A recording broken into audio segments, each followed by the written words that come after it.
Welcome, everyone. We will be starting our panel discussion now. First, just a short logistical information. If you'd like to listen to this webinar in English, you do not need to take any action. If you would like to listen in Spanish or in French, please click on the desired language in the translation icon that you find at the right bottom side of your screen. You may also pose any questions or comments in the Q&A section that you find at the bottom of your screen rather than in the chat. Thank you. You have joined the webinar series by the South Center on Trade Agreements and Public Health.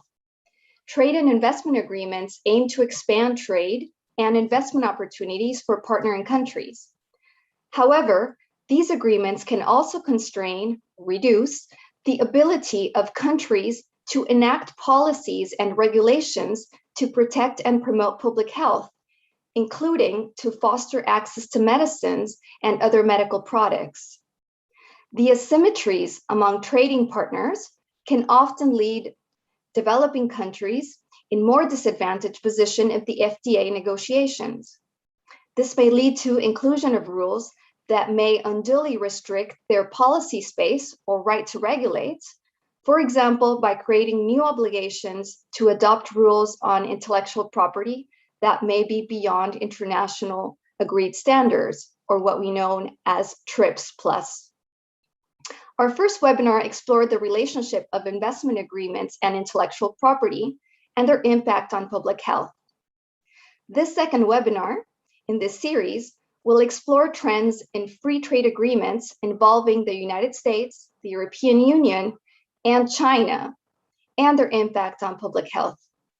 This is very timely given that we are in the context of the current COVID-19 pandemic, and the expectation is that future free trade negotiations should be informed by the lessons learned from COVID-19, including the need to strengthen national health systems for adequate pandemic preparedness, and to strengthen global collaboration and coordination for effective pandemic response, in particular for rapid scaling up of manufacturing capabilities, for sufficient supply and access for all of those who need vaccines, medicines, diagnostics, other medical products. So I'd like to first introduce our panel. I will present them in the order that they will be speaking. Ruth Okediji is Jeremiah Smith Jr. Professor of Law at Harvard Law School, and she is also the co-director of the Berkman Klein Center. She's a renowned scholar in international intellectual property law and a foremost authority on the role of intellectual property in social and economic development. Professor Okediji has advised many intergovernmental organizations, regional economic communities, and national governments on these issues. Sean Flynn is Associate Director of the Program on Information Justice and Intellectual Property, PIJIP, at American University, Washington College of Law. He teaches courses on the intersection of intellectual property, trade law, and human rights. In the PIJIP, Professor Flynn designs and manages a wide variety of research and advocacy projects that promote public interests in intellectual property and information law, and coordinates the academic program. Carlos Correa is the Executive Director of the South Center as of 2018. Professor Correa is a renowned international authority on intellectual property and technology issues, with extensive publications in the field. He has also been consultant to numerous governments and international organizations. Professor Correa was the director of the Center for Interdisciplinary Studies on Industrial Property and Economics, CDE, at the Law Faculty of the University of Buenos Aires. Hoen is a lawyer and public health advocate with extensive experience working on pharmaceutical and intellectual property policies. She is currently a researcher at the University Medical Center at the University of Groningen in the Netherlands. In 2020, Hoen was appointed officer of the Order of Orange-Nassau a royal award given by the king for her international work on equitable access to affordable medicines. She was the first director of the medicines patent pool and was also director of the policy for the campaign for access to essential medicines of Médecins Sans Frontières, MSF. Peter K. Yu is Regents Professor of Law and Communication and Director of the Center for Law and Intellectual Property at Texas A&M University. Peter Yu previously held the Kern Family Chair in Intellectual Property Law at Drake University Law School and was Wellen Scholar Chair Professor at Songnan University of Economics and Law in Wunan, China, as well as multiple other academic positions and as a public commentator. Each of our speakers will have 10 minutes for their presentations, and then we will have an open session to address those questions that our participants may like to pose in the Q&A section. So with that, I'd just like to pass on the floor to our first speaker, Professor Ruth Okediji, to you. Thank you.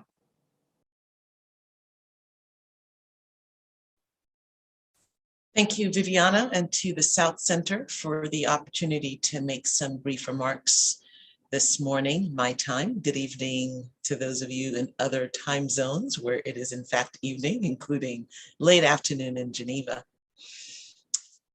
Given the short time that we have, I will offer just a few data points, and then hopefully we can engage in some discussion during the Q&A session. It's no surprise, I think, for most to learn that the increased reference to intellectual property in free trade agreements appear to bear some significant correlation to the conclusion of the TRIPS agreement. All of the suggesting data that is available shows a clear increase in references to intellectual property in free trade agreements post-TRIPS compared to pre-TRIPS. One might suggest that this is a natural outflow of the heightened political tensions around the negotiation of the TRIPS agreement and the subsequent concern about its implementation in developing countries. That is certainly a plausible argument. I think there are two other reasons for the intensification of intellectual property provisions in free trade agreements, and in particular in free trade agreements between the US, the EU, and more recently China vis-a-vis other countries. First, I think that the inclusion of intellectual property might be viewed as something structurally necessary, given that the WTO Uruguay round inaugurated a new regime of intellectual property globally. Heightened protection for patents, the extension of patents to all fields of technology, the recognition of software as a literary work, heightened enforcement provisions, all of course combined to create a nested and layered regime of global intellectual property rights. No longer was it possible for the easy coordination of obligations between two countries to really exist independent of the network of obligations that the TRIPS agreement imposed. So by raising the global level of protection, minimum rights, minimum obligations for countries, the TRIPS agreement also invariably made it implausible for countries to navigate meaningfully around the gaps that did exist. So structurally, it became difficult for countries not to recognize and reference IP obligations within their RTAs. Now, a second reason might be termed strategic. In other words, countries both maximalist countries, countries that have a high emphasis on strong intellectual property protection, and countries that sought either more balance or lower levels of mandatory obligations for intellectual property, both inserted intellectual property agreements into the negotiating agenda of free trade agreements. This is true of the US, it's true of the EU, and it is now also true of China. And one question might be why? Why would developing countries have also become a part of the process of inserting IP into trade agreements? One might view this as a defensive move.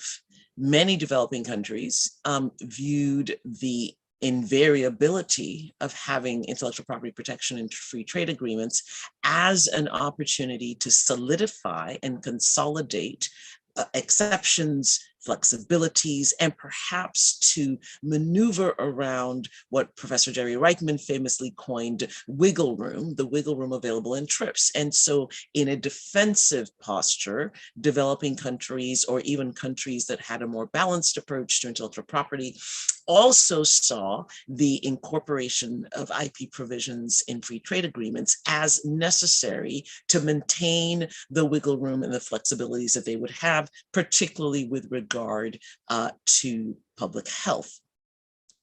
Of course, for the developed countries, ensuring that there was no rollback, there was no pushback, there was no diminution of the obligations already secured in TRIPS was a primary concern. And so ironically, there was a convergence of interests between countries in inserting intellectual property provisions in free trade agreements. And so we began to see increasingly that free trade agreements featured more and more provisions, to some degree, as is no surprise to my co-panelists, more provisions than the TRIPS agreement could have envisaged at the time of its conclusion, despite the fairly novel and expansive provisions included in TRIPS itself. So, for example, we should note that 69% of free trade agreements that were enforced prior to the World Trade Agreement, TRIPS agreement, World Trade Organization's TRIPS agreement, did not mention intellectual property rights. So 2/3, 69%, close to 70% of all free trade agreements pre-TRIPS had no reference to intellectual property rights. 94% of free trade agreements post-TRIPS now contain intellectual property rights references. What this means is that intellectual property rights in free trade agreements of all stripes are now an endemic part of the free trade system, to the extent that the flexibilities and the thresholds established in TRIPS maintained some room for national policymaking with respect to health and climate change and security. Arguably, free trade agreements by the US, the EU, and now more recently China have seemed to plug those holes in ways that are problematic. In the context of the shifting positions between China, the US, and the EU, a number of things should be acknowledged, and then I will wrap up my comments. First, compared to the EU and the US, the reasons for the inclusion of intellectual property agreements and free trade agreements differ markedly. China, as we all know, has become a fairly significant player, not only in the defensive posture of intellectual property, but also in the proactive posture of intellectual property provisions. Free trade agreements entered into or under consideration by China include provisions for intellectual property, not only and increasingly because China is both a user and increasingly a producer in intellectual property regimes. So trademark applications, patent filings, patent grants are all on the steady increase in China. That means despite historically having assumed similar positions as developing countries, China increasingly is positioned as a key player in the increased attention to the strength of intellectual property protection on a global scale. That means that we are going to be witnessing increasingly pressure, not only from the EU and the US, but also from China as to the proper construction and implementation of intellectual property standards. To the extent that intellectual property language in these RTAs are similar, which they are not, but to the extent that they are, we are going to see the pressure to provide systematic and consistent interpretations, not only of the scope of the rights, but also of the limitations and of the flexibilities that might be otherwise available.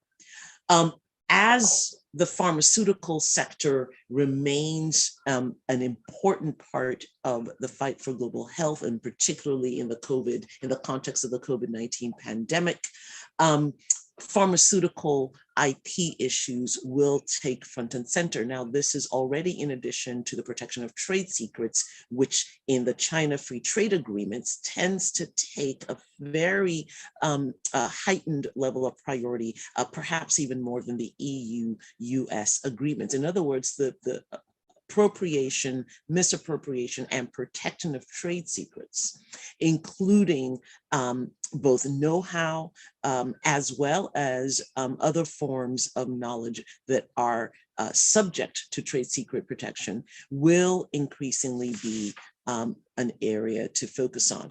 Now, I raise this because I think for most intellectual property scholars, trade secret protection is the least welfare enhancing form of intellectual property protection. It confers little benefit for the public interest. It often involves the use of know-how, and know-how is, of course, important to exercise any of the flexibilities available under the TRIPS, and even flexibilities that are made available under free trade agreements. And so there is an inverse correlation between heightened protection for trade secret and the capacity to effectively implement and utilize the flexibilities that are available in TRIPS and in other regional free trade agreements. And this, I think, is a dramatic shift. It is a material change in the underlying baseline that TRIPS established. The other, and I'll stop here because my time is already up. I have lots more to get into, but perhaps we'll get into that during the discussion. So the second thing that I want to highlight is the increased focus in regional trade agreements involving the United States that provide for ex officio action by customs agencies. So in addition to the elevation of non-primary forms of intellectual property, we are also seeing the extension of power to non-traditional holders of power in the intellectual property enforcement landscape. By this, I refer to, as I said earlier, the ex officio action by customs authorities, even in the absence of a complaint by a rights holder. So the universe of enforcement agents is expanding, even though formal complaints by rights holders may not be present. Article 58 of the TRIPS agreement certainly allows members to provide for ex officio action, but it does not mandate it. So you see, in a space where administrative or discretionary action would have created or facilitated some capacity to implement flexibilities, that space is being taken up quite extraordinarily by free trade agreements. And we're seeing this in agreements by the US, agreements by the EU, and in agreements by China. And so it suggests to us, at least those of us who are studying in this field, that when looking at these regional trade agreements and thinking about not only the freedom to exercise flexibilities, but really the ability to exercise flexibilities, we are seeing increasing speed bumps along the way. Not only are areas of intellectual property necessary to exercise flexibilities being strengthened as rights, with less flexibilities available for trade secrets in particular, doctrinally, we are also seeing an increase in authority by ex officio members of any given administration to enforce rights in the absence of complaints. So we're seeing a formalization of forms of intellectual property that are historically less amenable to flexibilities, but are crucial for public health reasons. And we are seeing an increase in agency power to enforce intellectual property rights, regardless of whether a complaint has been made by an intellectual property owner. These two things strike me as fundamentally problematic in respect to the ability of countries to devise national policies and strategies to combat public health needs, but also to think about the way in which flexibilities might otherwise apply in the context of border controls and in the context of industrial property rights. I will stop there for now and let my colleagues jump on.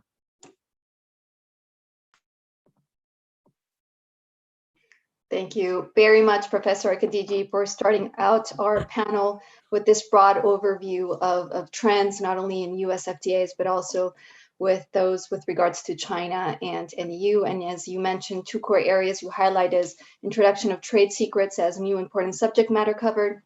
And secondly, that focus on enforcement provisions, including the role of customs officials, which might not be the best might not have the right knowledge to know which products may be subject for such action, in particular when we consider what happens with transit of products that are necessary for saving lives.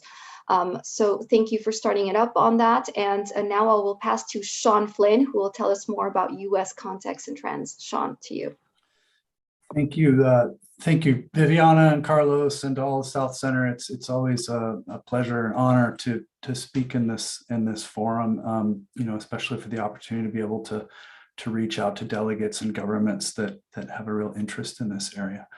I want to pull us a little bit into the specific context of COVID and how that is leading to a very substantial change in US trade policy.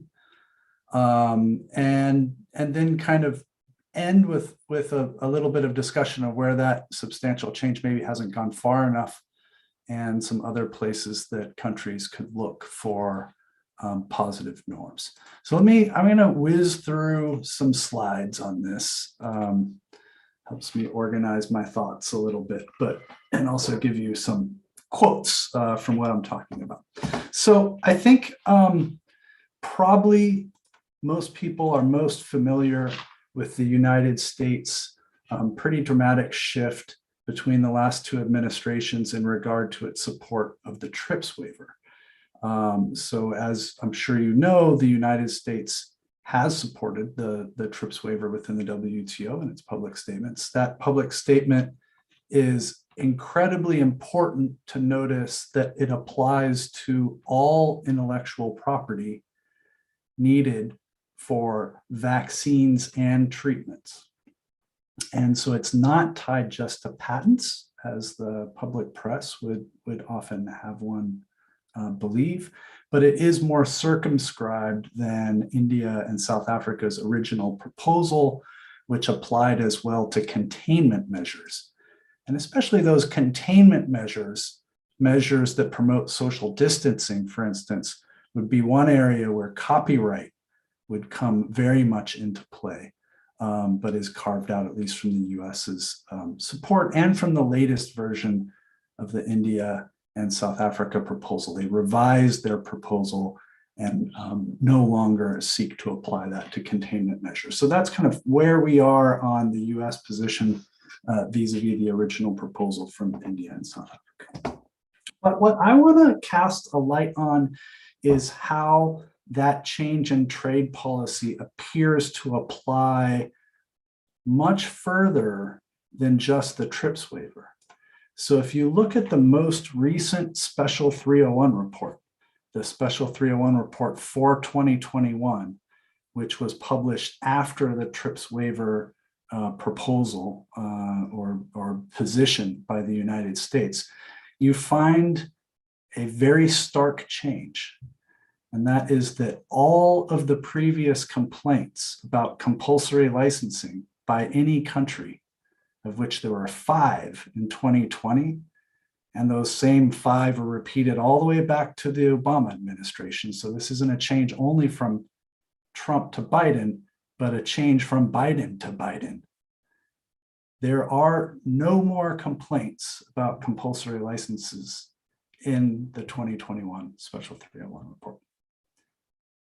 So that indicates something very interesting with respect to US trade policy. So if one were a country negotiating right now with the United States, for instance, if you happen to be from Kenya and might be on this call, you would think you would have a lot more flexibility in pushing back on provisions that restrain the uses of compulsory licenses.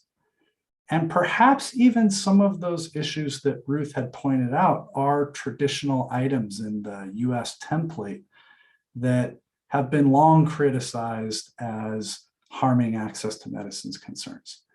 There is clearly, from looking at the Special 301 report of 2021, more hesitancy in clamping down on access to medicine tools, at least in the case of compulsory licenses. So whether that extends to trade secrets, one of the issues we'll probably talk a lot about today, it's really kind of one of the big new issues, as Ruth discussed, or to patent extensions or to ex officio seizures, et cetera, is unclear, but there is certainly more space.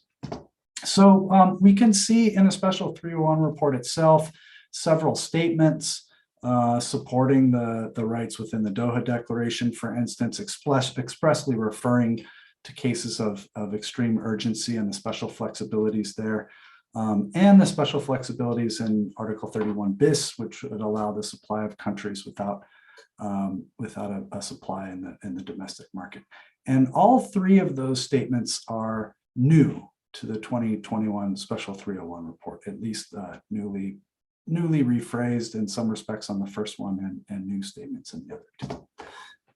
However, that new flexibility on medicines is not extending to all the possible intellectual property issues that countries face during COVID.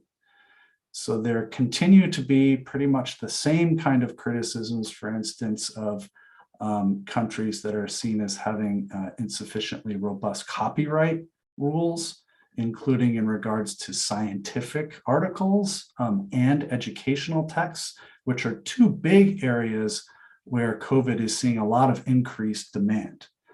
I'll just share kind of the outline of an article that I'll actually be presenting next week that is starting to look at, what are the copyright specifically barriers that countries are facing to respond to COVID. And there's a variety just in this table of contents. There are, the first one is on text and data mining research, which is being a key tool to find the vaccines and treatments that we have, which is not lawful in all countries. The use of algorithms are required to produce mRNA vaccines, which are covered by copyrights, non-patents. Marketing labels and inserts have been used in countries around the world, including recently in South Africa and Australia, to halt the marketing of generic medicines.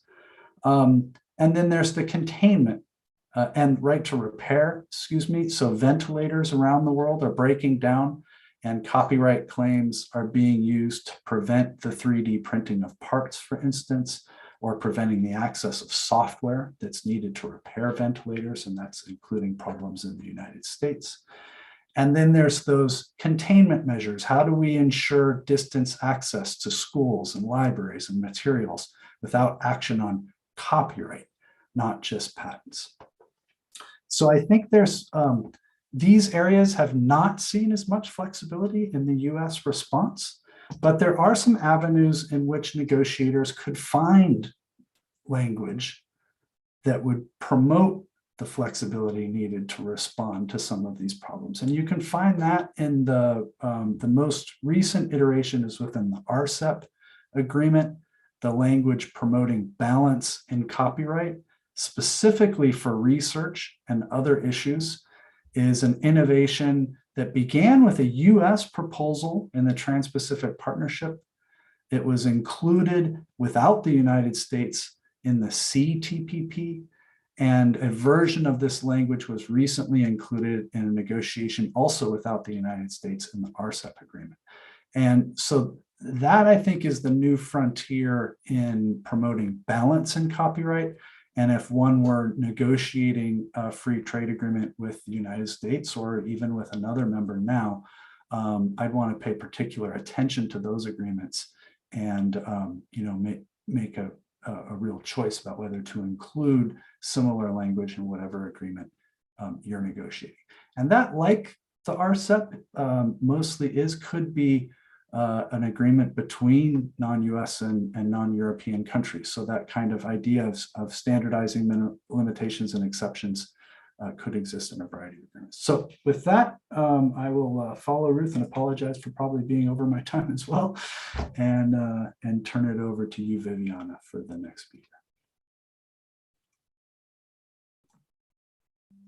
Thanks, Sean, for discussing some of these changes from the US administration change and how this may impact some of the future FTA negotiations and what we've seen so far on Section 301 response changing in the past year, which Professor Correa will dive into more in detail. So with that, I turn the floor to Professor Correa. Please, you have the floor.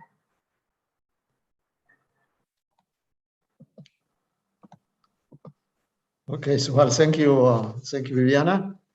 So it's a real pleasure to be part of this panel with such distinguished speakers.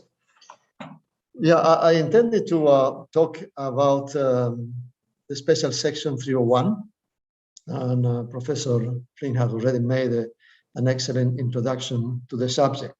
So let me just start by making a few comments about what this special section 301 is about.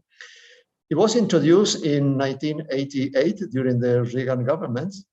It was an elaboration of Section 301 of the US Trade Act of 1974.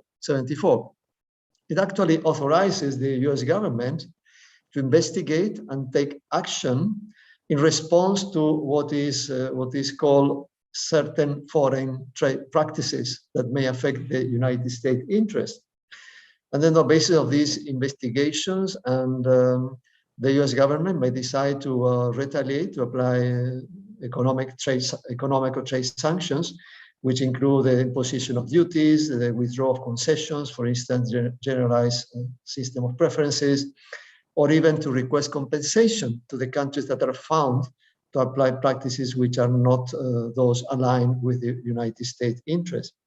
So this mechanism is just a system in order to put pressure on foreign countries.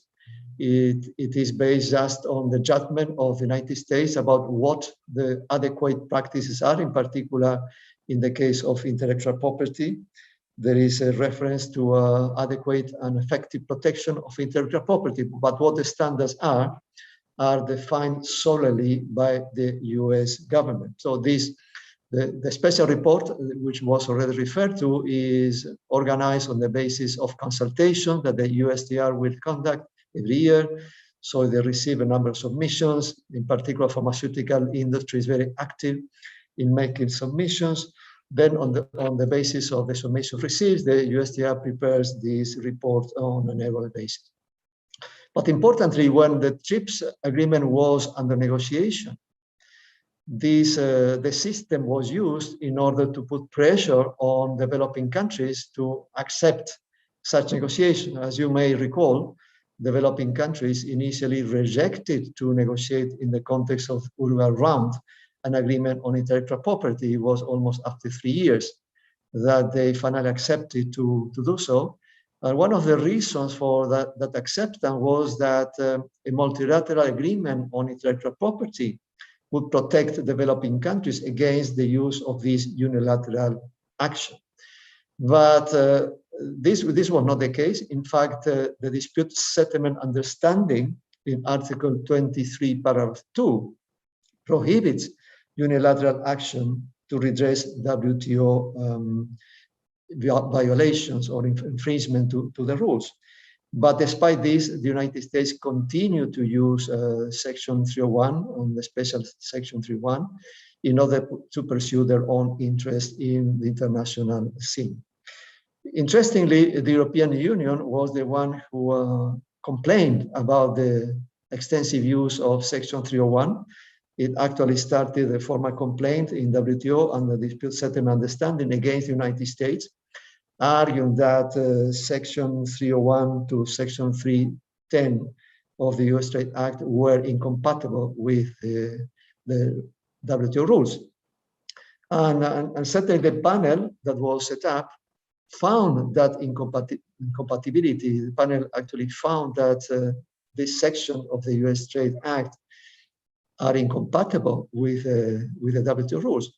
But the United States government submitted what was called a statement of administrative action, under which they say that they will not use Section 301 in cases that involve the possible violation of WTO rules. Then on the basis of this statement, and although the law was clearly found as incompatible with the WTO rules, then the panel decided that there was no cause of action against the United States. Interestingly, since 1995, the United States initiated 32 cases on the basis of Section 301 of this of the complaint legislation. The last cases involve China, the European Union itself, and France.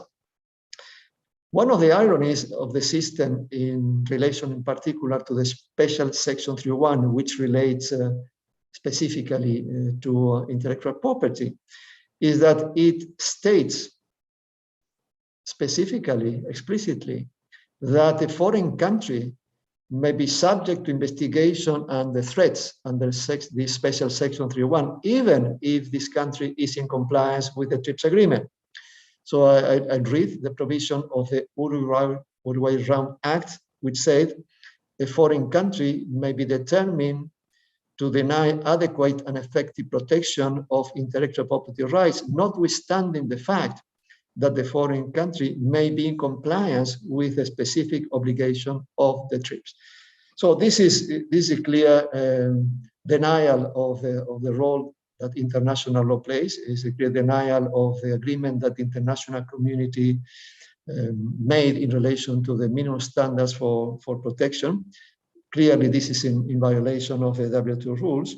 But despite this, as it was already mentioned, the United States continues to apply these rules, and they continue to produce this report annually on the special Section 301, which is just intended to put pressure on the governments in order to align intellectual property rules in accordance with the interests of the United States, which are defined in a vague manner. So it is unclear what the standards are. It is just what the United States or the USTR decides every year, what is condemnable or not, as it was mentioned by Professor Flynn in the last year report, 2021.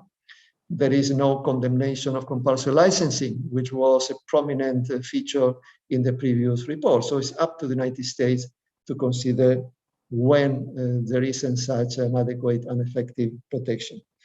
The USTR qualifies countries, as you know, in the watch list and the priority watch list. The second category involves those countries that present in accordance to these vague and arbitrary United States standards serious deficiencies in the protection of intellectual property rights that require increased USTR attention. So all countries are monitored, but the priority watch list countries are paid particular attention by the USTR. In 2021, there were 9 priority watch countries in the report. 6 of them are developing countries.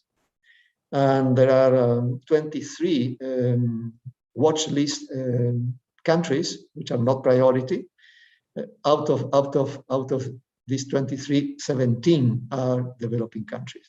So this is quite paradoxical, because if you look at litigation in the context of WTO on the basis of non-compliance with the TRIPS agreement, there has been very little against developing countries. Most of litigation under WTO rules has been against developed countries, including the European Union, in the case of geographical indications, in the case of Canada, the patent term, and also the so-called Bollard exception, European against Australia, so on and so forth. So there is a real contrast between the level of litigation in WTO and the TRIPS agreement and what the United States Trade Representative considers that is something that requires monitoring by the United States, because there is no adequate and effective protection for intellectual property.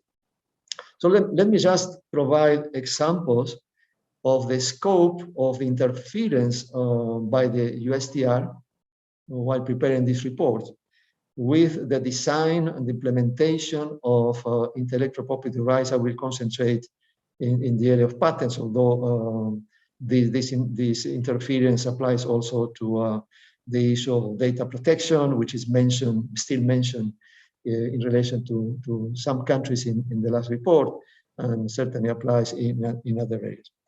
In relation to the design of patent law in particular, the United States, although the statement that was mentioned by our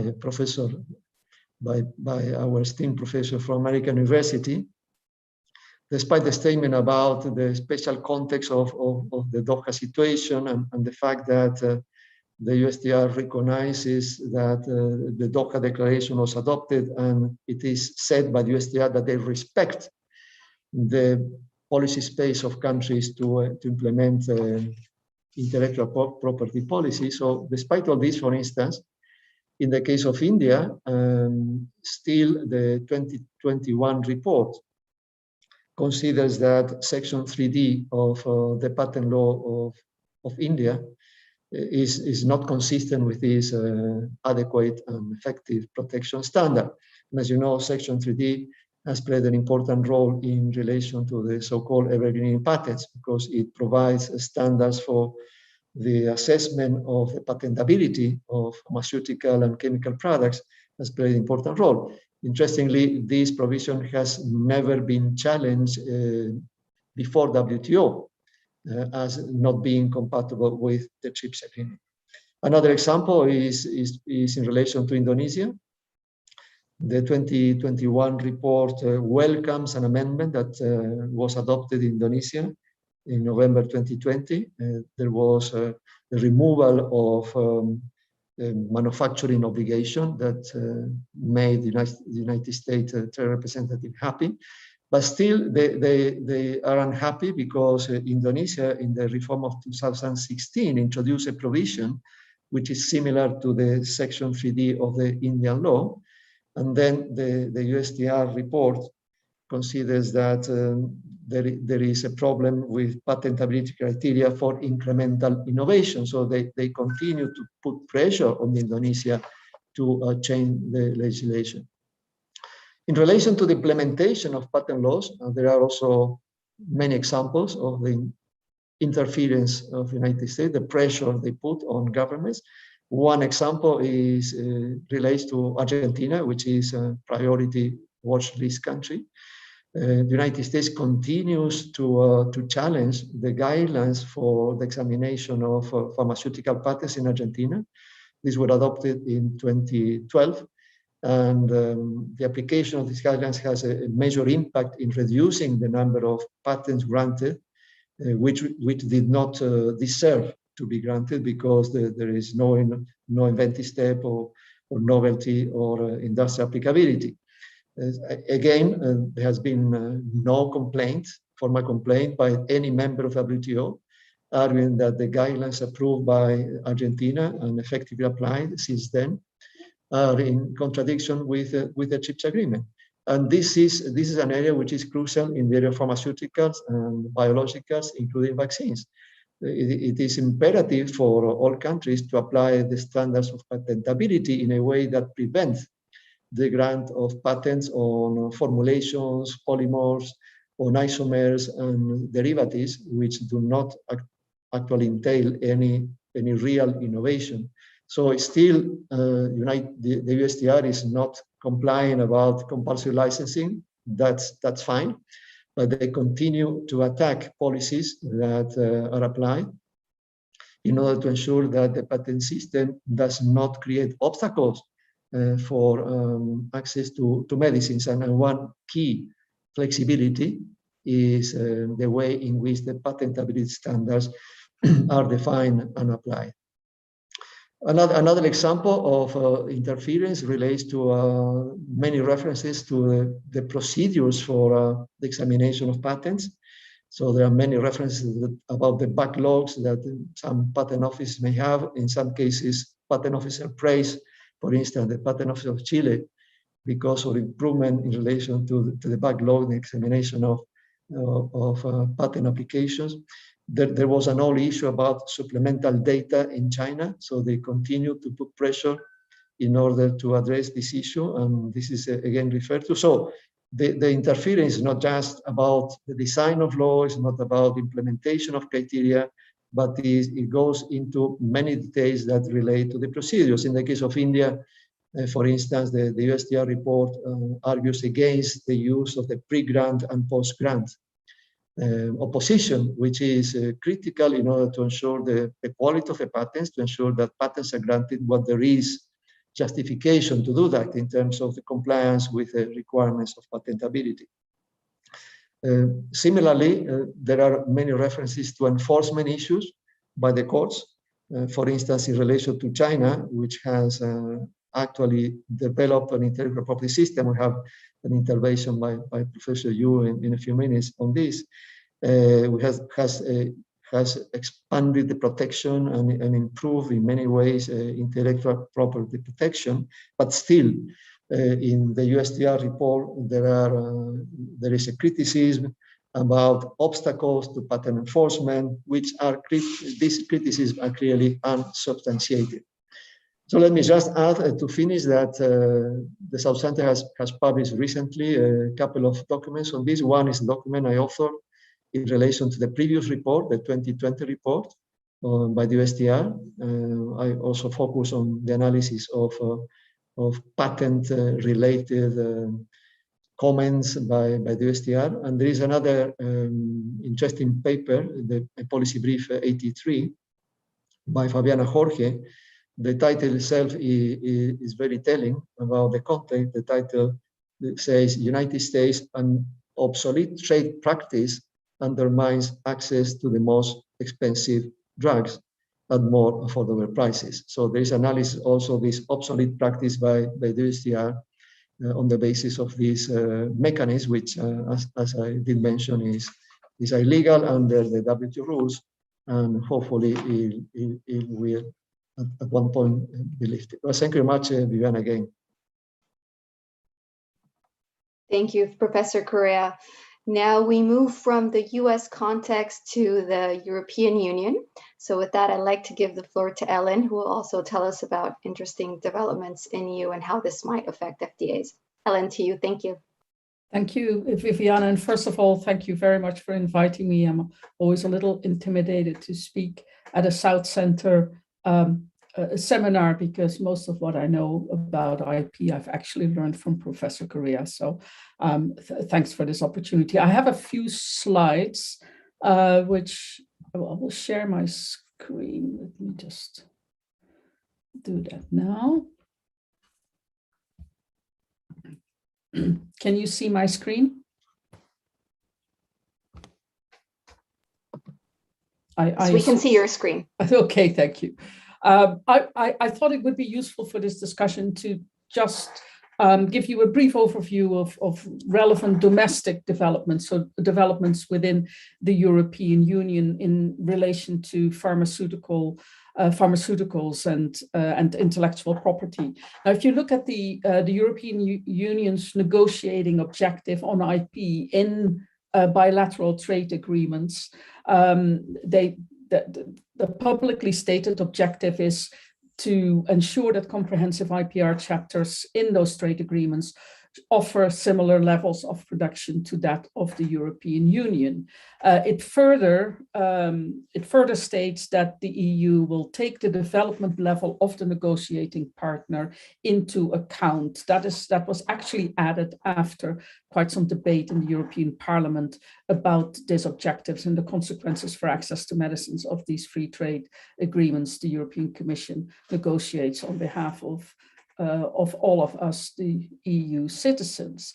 Now, I thought it might be useful to just quickly run through what that actually means, the level of EU protection for pharmaceuticals, which in the European Union language is known as the pharmaceutical incentive system, because there are various levels of market exclusivities that are granted through two sort of legal systems. One is the patent system, which you see in here in gray. Another set of market exclusivities come through the pharmaceutical regulations, and the marketing authorization of pharmaceuticals in the European Union is mostly centralized. So there's a European Medicines Agency, and its work is regulated at the European level. So first of all, of course, there are the 20-year patents. In addition, after those 20 years, when that expires and you have a regulatory approval, so marketing authorization for your product, and you have a base compound, there is the possibility to get a supplementary protection certificate. It's a bit of a hybrid. It has to be granted by the national patent office, but it's derived from European regulation. But you do see national patent offices make different decisions on whether to grant the SPC or not, which has dramatic consequences for the pricing of the medicines. You can get additional protection when you do work on pediatrics. Then there is a set of exclusive rights that comes through the regulatory regulation. There's data exclusivity, which is 8 years. It's supplemented with 2 years of market exclusivity, and that again can be extended with another year. There is another set of market exclusivity for orphan indications. That means if you develop a drug or you develop an indication that can be an existing medicine for a rare disease, you register that with the European Medicines Agency, which you have to. You cannot go through a national procedure. You have to register with the European Medicines Agency. You standard get a 10-year market exclusivity. This is a very strong monopoly right, just like data exclusivity is, because these rights, these monopolies cannot be challenged. They are granted. You cannot compulsory license them. They can, of course, be they sometimes are withdrawn, but you get these market exclusivities even if you, for example, have not spent a lot of money developing the drug, or even if you have not spent any time or money on developing the drug. It leads to very high priced medicines for subsets of patients, and is leading to a lot of debate in the European Union as we speak.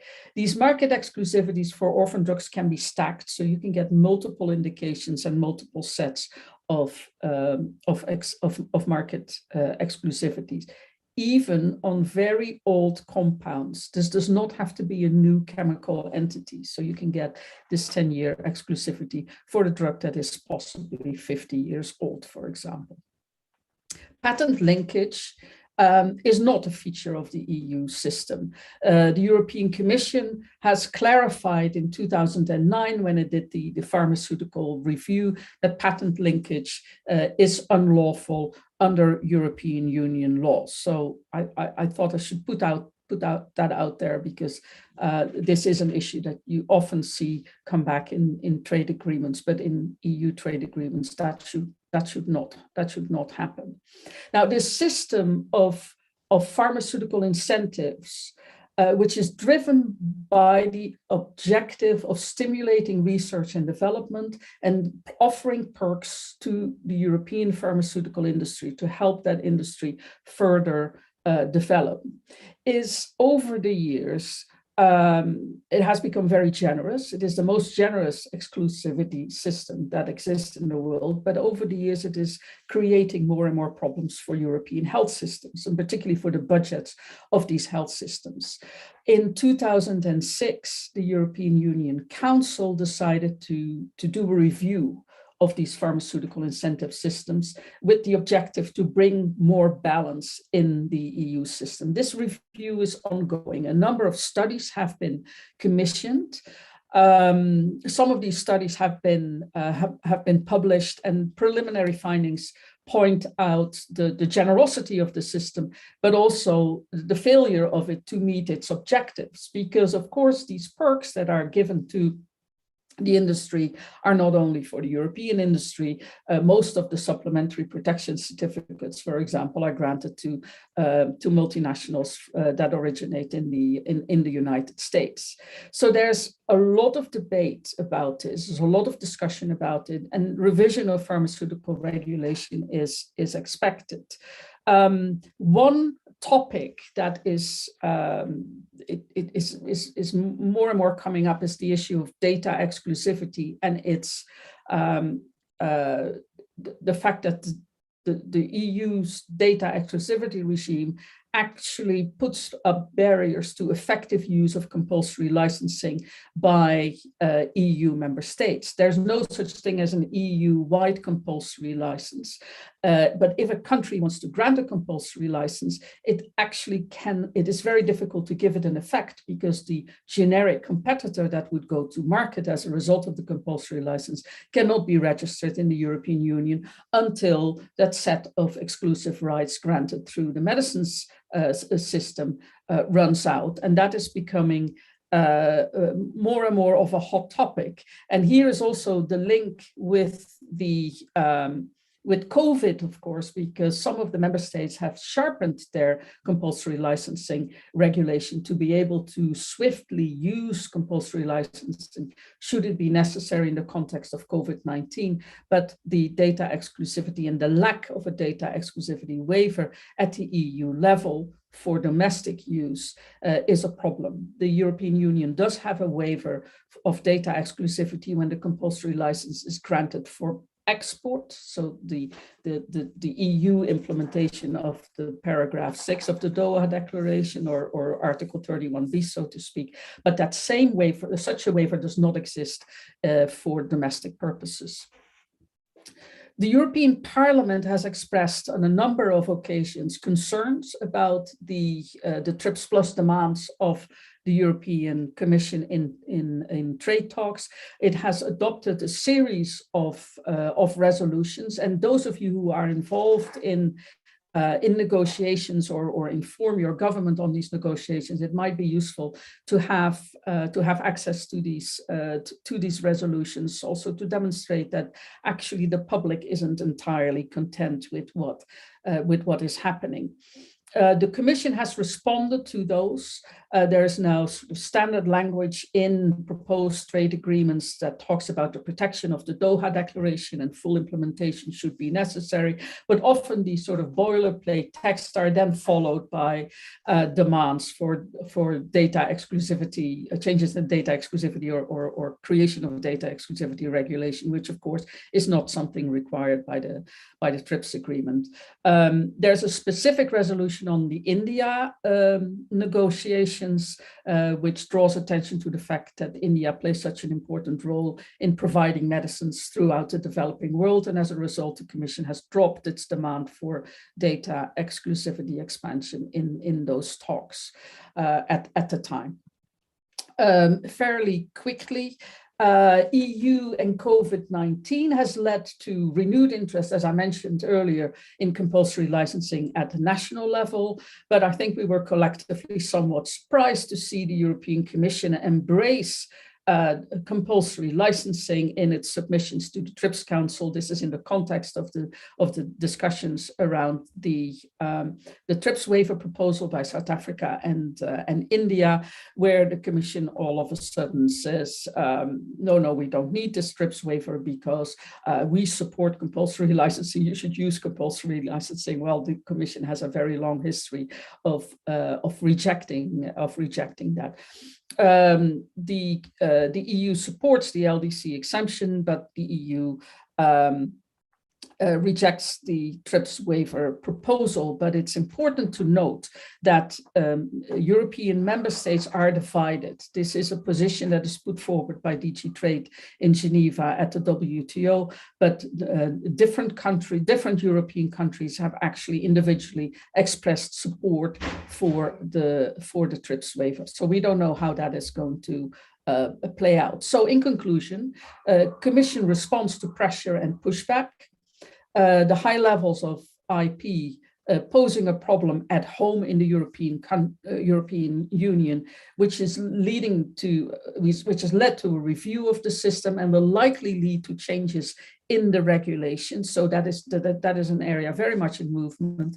The European Parliament has played an important role in the pushback to DG, there's a typo there, to DG Trade's ambitions. And COVID-19 has led to an embrace by DG Trade of the TRIPS flexibilities, and that is something to highlight in this context, and may also be relevant in other contexts. And with that, I thank you for your attention, and I hand back over to Viviana. Thank you very much, Ellen.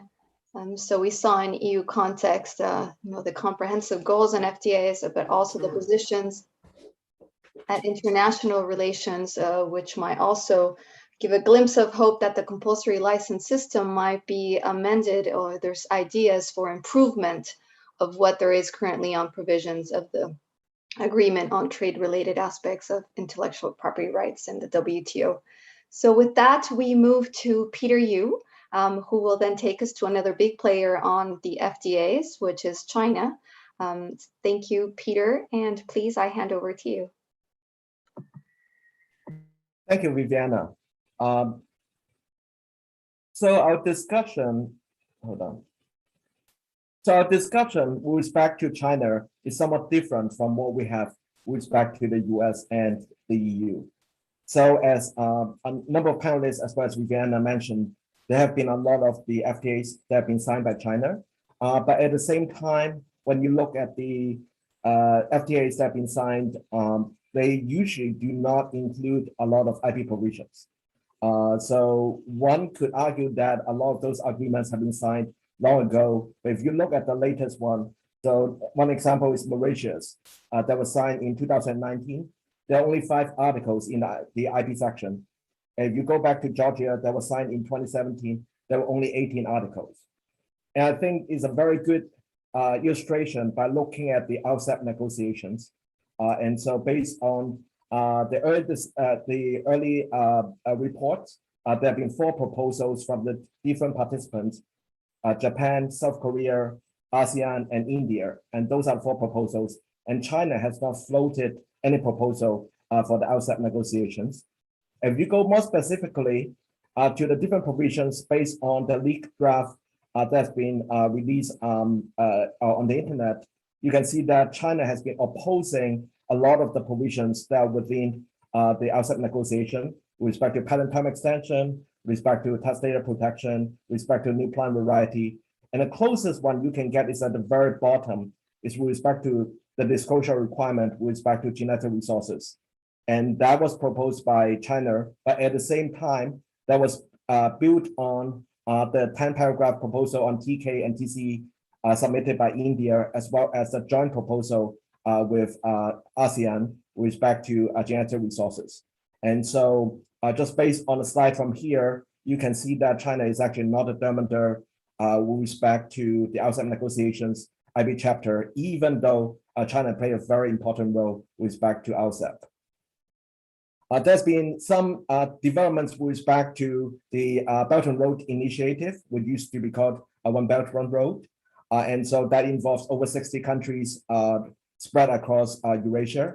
And there are different ways that the Belt and Road Initiative can actually affect IP cooperation. But substantive standards is actually not one of the major issues. It's more about procedural arrangement, technical cooperation.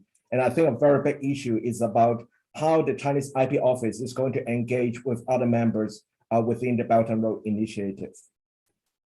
So what has been changed if you go back to what Ruth started us off about the changes with respect to China, I think this is actually quite important. It's the changing landscape within China. And so since the mid-2000s, China has been pushing for what some commentators and policymakers have called indigenous innovation.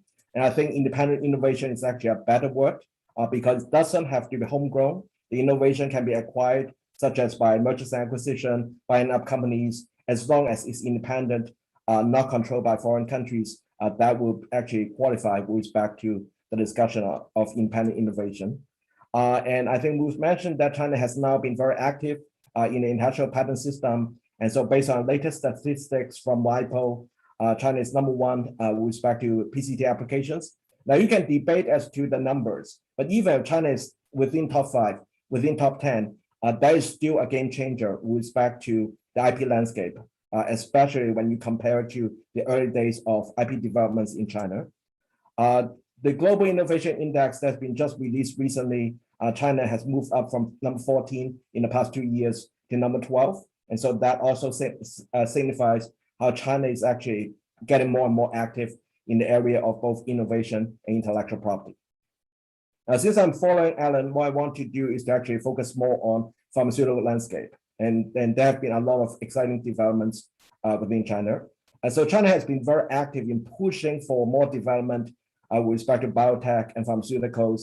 And so the slide here show the different frontier technologies for the science and technology development plan, and that has just expired. And biotech is one of the 8 frontier technologies. If you go back to the Made in China 2025 plan that's been heavily criticized by the USTR, biomedicine and high performance medical devices are also 10 of the frontier technologies included right there. And China is getting a bigger and bigger share of the drugs that have been coming out in the world. And so based on figure from 2016, it's basically 4%. And China has also been making a lot of changes with respect to the patent law and pharmaceutical regulations. And so China just adopted a new amendment to a patent law last year, which entered into effect in June this year. And so one of the major highlights with respect to changes is Article 42, which extend the patent term for up to 5 years. And so this is basically the Hatch-Waxman Act extension that we have seen in a lot of free trade agreements. And other thing that has caught the attention of a lot of policymakers and commentators is the patent linkage system that's been being implemented through both the patent law as well as the pharmaceutical regulations. And I think that Ellen has also touched on that a little bit. One issue that was actually quite surprising to me when it was proposed is about the test data protection.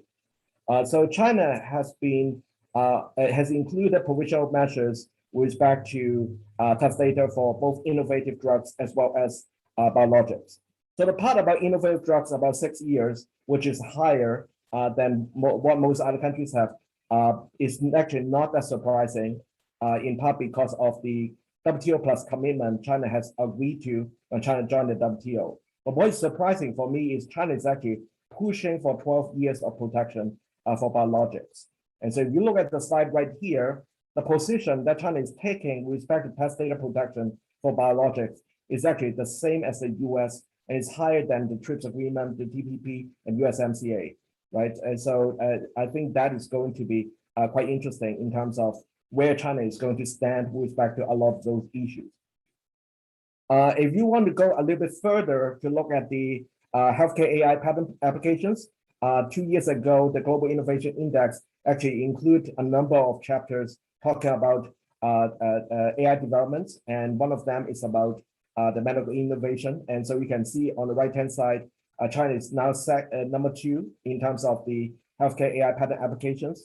And so that's going to be quite important. And if you look at the pie chart right here, you can see that on the right-hand side, your pharmaceuticals, your medical diagnostics. And so this will give you a percentage in terms of the AI patents that China is applying in the healthcare sector. A couple of weeks ago, China just released a new outline for building a powerful intellectual property nation. A lot of the content within that document is actually not that different from what we've seen in the past few years. But at the same time, I think it's a very strong signal that China actually wants to be a powerful IP nation as opposed to just more on the side of IP and development. And so that's ambition with respect to both the government as well as the country. And so that is going to be quite important in terms of IP negotiations. So what are the ramifications? The ramifications, the question that people usually ask is that, well, if China is now going to demand more stronger IP standards around the world in the free trade agreements, in a lot of the negotiation that China is taking, I haven't seen that happen. As I mentioned earlier on, with respect to Mauritius free trade agreement, there are only 5 different articles. If you look at other new free trade agreements China has signed, most of the agreements, especially regional agreements, China is actually not a demander with respect to the IP provisions. So there's been some issues about the forced technology transfer with respect to the EU-China investment agreement, so the CAI that people usually talk about, or with respect to the phase 1 trade deal that China has signed with the US. The big pusher with respect to trade secret is really from the US, from the EU, from other countries. And I think if you go back to RCEP, which no longer has very strong trade secret provisions, but the demanders within the RCEP negotiations are basically Japan and Korea. So, but why it's important about the development is mainly because China is actually getting further and further away from a position taken by India, Brazil, and South Africa at the IP and development level. And I think that is going to be quite important when you think about the traditional North-South debate. A lot of the dynamics and coalition bargains will change. When you think about negotiations within the WTO and within WIPO, and that's going to be quite important as well. So what I want to end on is to throw out 2 different issues that have been on the agenda for a lot of people. One is about China's interest in joining Cptpp. I think that is going to be quite important beyond the IP area, but within the IP area, I think it's not as important because we have to remember that a lot of the major provisions with respect to, for example, patent term extension for both regular patents as well as pharmaceuticals, test data protection, biologics, they have been removed when after the US withdrawal from the TPP and after the agreement has been converted to the Cptpp. So a lot of those issues are no longer included within the Cptpp. And the other issue, which picks up on some of the panelists talked about earlier, is the COVID waiver. Noticeably, China is not one of the co-sponsors with respect to what's going on there. And I think the position that China is taking is closer to how China did not join COVAX immediately. And so you can speculate as to what's the reason. Is that internal? Is that global? Is that IP related? Is it non-IP related? Is it with respect to some of the development within the country or some of the issues that China has been doing to address the pandemic internally? But at the same time, I think it's very important to show that the debate is actually more complex than it used to be. And I don't think China is going to immediately support the developing countries' position. But at the same time, China will also hesitate to go out of the way to say that now it is actually closer to developed countries than developing countries. So I'll stop here and pass it back to Viviana.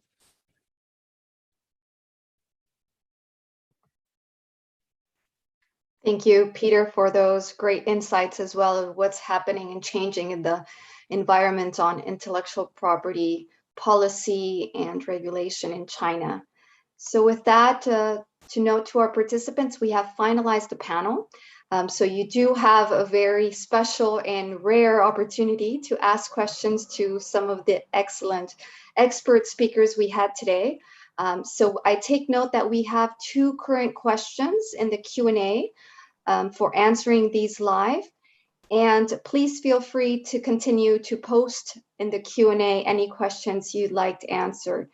So I will first address the first question, which is for Peter Yu, which is whether the trends you mentioned with regards to China IP policy, do you think this might explain why China has not had a visible role on the TRIPS waiver proposal? And of course, we know China has not been opposed per se to the waiver, but perhaps there's the expectation that it could have taken a more strong position in favor. Do you have a comment on that?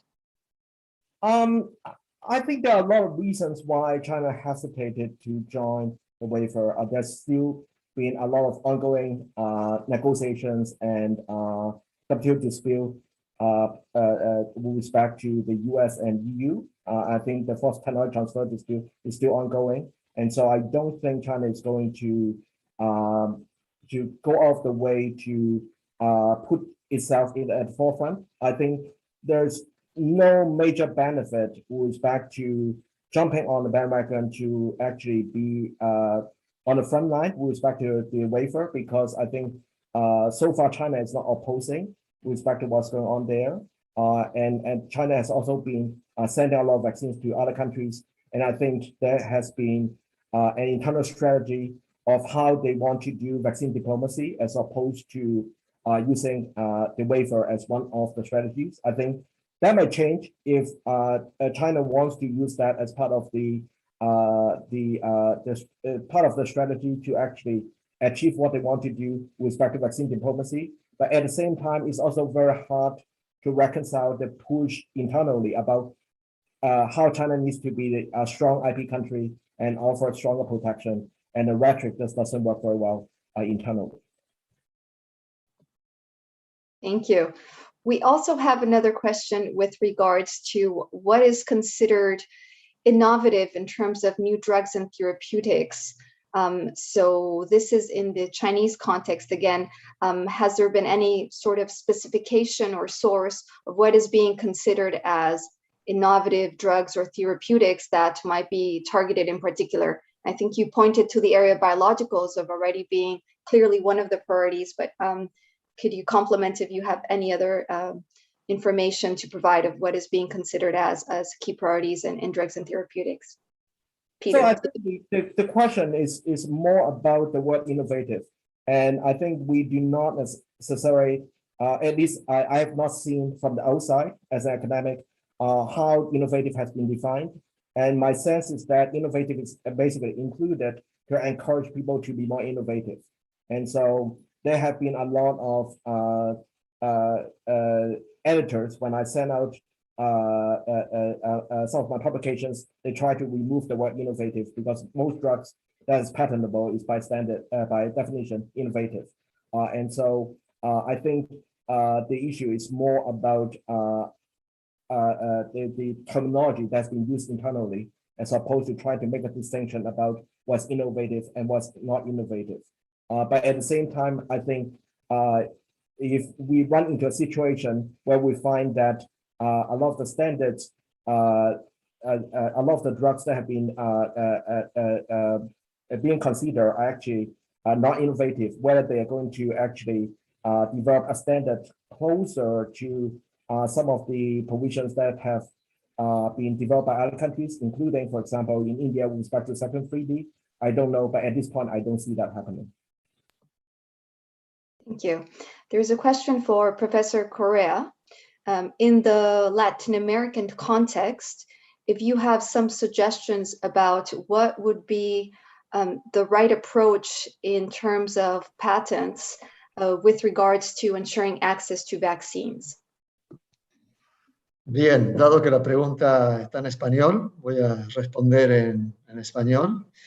En primer lugar, es importante que las patentes se concedan cuando hay una innovación genuina.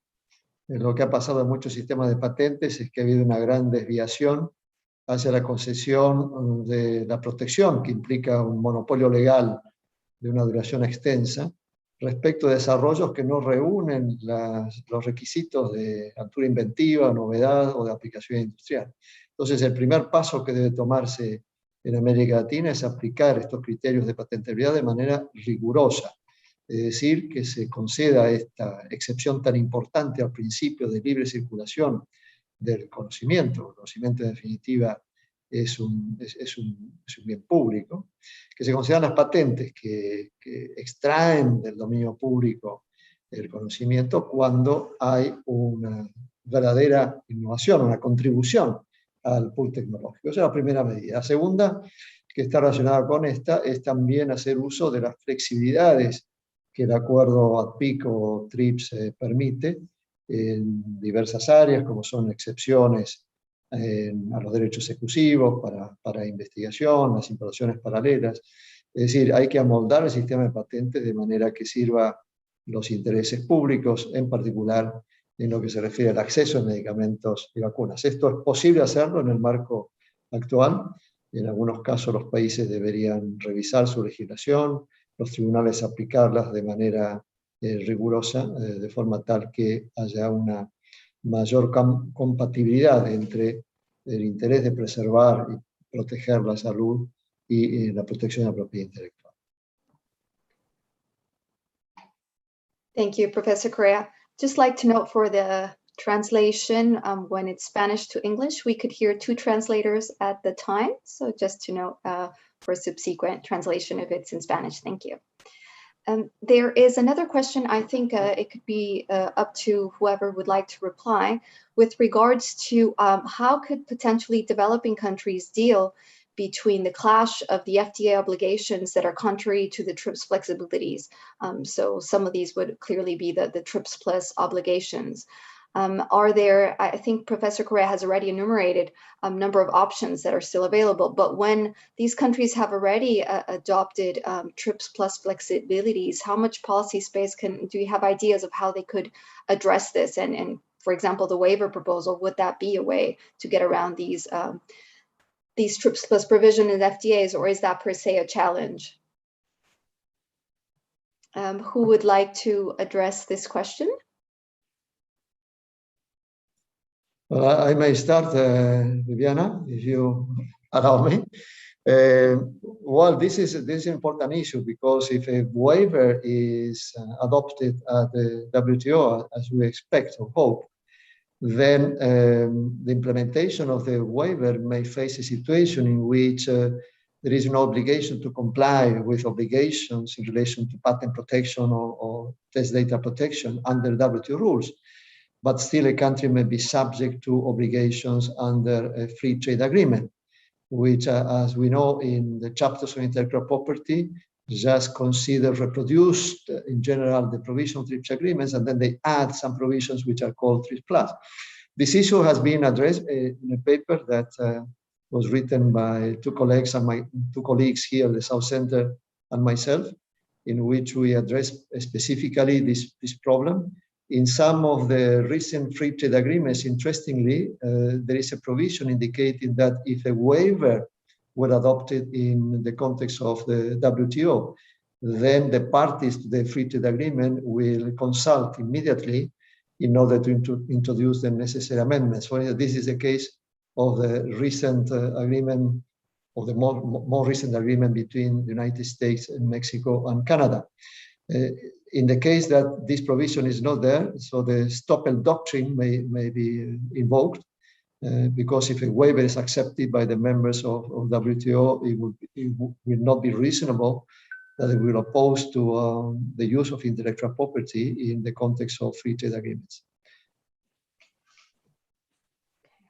Now, just to close, I'd like to give the floor back to each of our panelists, perhaps a guiding question from the last questions we had, which is generally, there have been some efforts to have a positive trade and health agenda. Looking forward to FTAs, are there any particular areas that you think could be built up for a positive agenda, considering these challenges you all noted, from trade secrets, data protection, issues potentially of competition law, how to deal perhaps with technology transfer and other issues. So if you could take just 1 minute each, I'll go by the order we started, starting with Professor Okediji.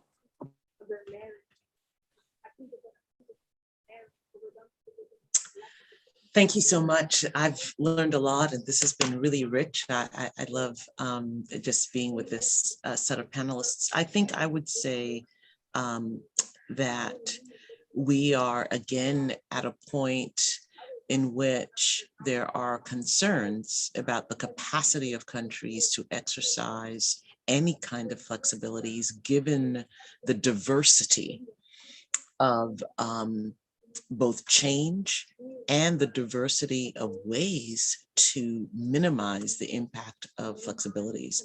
So if you were to give me a wishing wand, I would ask for 2 things to be added to FTAs.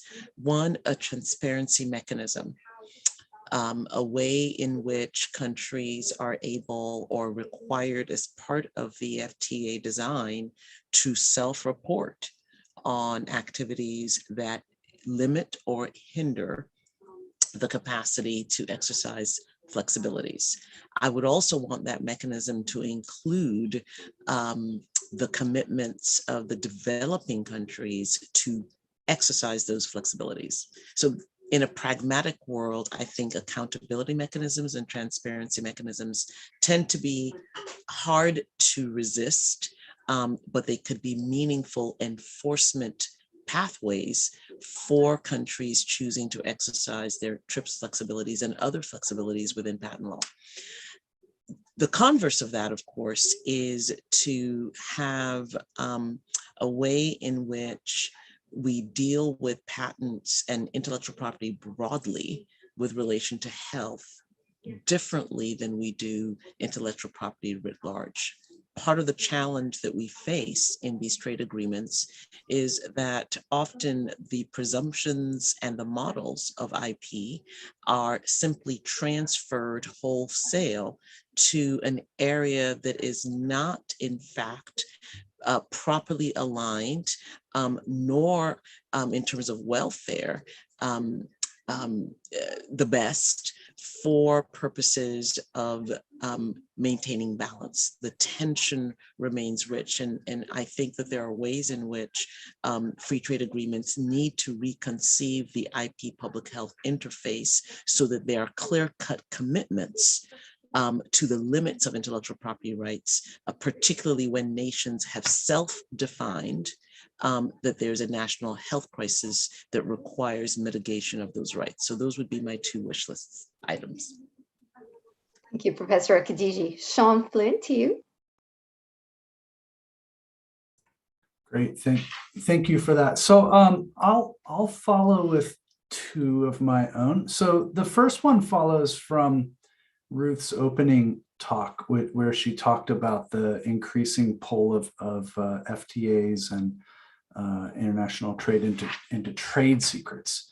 And one of the problems we have with TRIPS is that there's no clear provision in Article 39 for the compulsory licensing of trade secrets. So the compulsory licensing provision only occurs in the patent chapter. It doesn't apply to Article 39. The only kind of right to publicly use a trade secret within Article 39.3 is for information that's already been submitted to regulatory authorities. So one thing I would probably dream up is some kind of express right of countries to license trade secrets. And I'll just footnote that it's not clear that will work. Trade secrets are much harder to divulge and turn over than a patent. So I think there's a need for more discussion on how we deal with trade secrets. And the second would be on copyright. And I'll just flash on my screen what I think is the most interesting provision of the Berne Convention these days. Oh, there's something loud going on, so I apologize about that. which is Article 17, was originally intended to mostly deal with censorship. But if you look carefully at the words, it recognizes a right of the government, not just the legislature.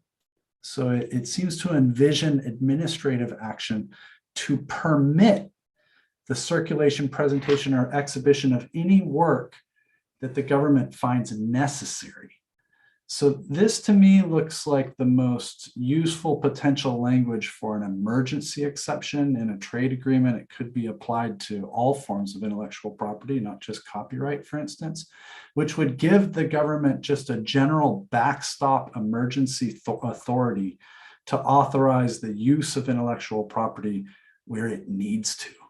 And you can find that at least in copyright implemented in the laws of Cuba and Mexico and Dominican Republic, who do have that kind of authority for an executive to order that intellectual property may be used for a critical and necessary public interest reason. So with COVID, those laws seem prescient, and I think those lessons should be taken into account in future agreements. Thank you, Professor Sean Flynn. I pass to Professor Correa. Well, thank you, Viviana. Two brief comments. The first one, certainly, as it was suggested, the free trade agreements have eroded significantly the flexibilities under TRIPS agreement, but this should not necessarily be the case. Let me mention that in the recently agreed upon free trade agreement between the European Union and the Mercosur countries, the latter were able to avoid TRIPS plus provisions in relation to issues that are relevant for public health. There is no patent term extension, there is no data exclusivity. So this is possible. So it will be important for other countries that may be involved in negotiation with the European Commission to know that this has happened. And although there are some TRIPS plus, for instance, for geographic indications that, as you know, Europe is very much interested in such a protection, but it was possible for the Mercosur countries to avoid any TRIPS plus in areas that relate to public health. So that's my first comment. And second one, in line with Professor Flynn's comment, it will be important to experiment in new areas, in particular in relation to know-how, as it has been mentioned very frequently in the context of COVID-19 and the manufacturing capacity has been mentioned that know-how is critical. Then the point is whether there may be some disciplines in order for the compulsory license of know-how. There is a recent paper also that we have published by Professor Olga Gurgula that argues for such a possibility. In fact, there is no prohibition for compulsory license in the TRIPS agreement. The only area in which such prohibition exists is in relation to trademark. So what I would say is important to experiment. We need to continue this conversation. Competition law may also be a framework in order for the supply of know-how on a non-voluntary basis. There is, in fact, an important decision in the United States quite recently. So these are areas that actually require further analysis. Thank you. Thank you, Professor Correa. And Peter, you for the last word. So I think there are two things that can be quite useful. One is with respect to limitation exceptions. I think Australia tried to introduce a provision during the outset of negotiations. I think this can actually be quite helpful in striking a balance. The second one, which I think has not been mentioned, with respect to mutual supportiveness language that we find that link to other agreements. CBD, for example, we end up with a pandemic treaty, that would be a good option as well. I think that would be quite useful. And I know there are a number of negotiators right here. So I want to end on one suggestion for them to think about is, after the pandemic, if we're going to negotiate this treaty, how much of the new rhetoric you want to bring in that is post-pandemic, or whether you want to go back to some of the older rhetoric with respect to IP and development. And I think that's a tough issue, I think, for a lot of negotiators. Thank you to Professor Peter Yu. And now I give the floor to Ellen Doan. Please, Ellen. Thank you, Viviana. I'll be very brief. I think the conversation needs to shift from IP protection and how high the levels of IP protection should be to what is the best way to finance research and development that we need. I am hoping, probably naively, but I'm hoping that the COVID-19 crisis offers an opportunity to sort of restart that discussion. The pandemic treaty is scheduled to, well, it's an issue on the World Health Assembly later this year, but I hope that that will be an opportunity to sort of formulate new norms with regard to the sharing of intellectual property, and particularly sharing of know-how, because that's what we've seen with the vaccines, this grave inequity in access to vaccine because of the hoarding of the products, but also the hoarding of the know-how that is needed to increase the manufacturing. So perhaps there are opportunities there to develop some new norms in this field. Thank you. Over to you, Viviana. Thank you, Ellen, and thank you to all the panel. It has been extremely informative. We will be sharing also the video so that others who couldn't join us can join. Thank you very much for the translators for also keeping with us. We will have other webinars subsequently also on this topic, so we hope that we will continue this discussion.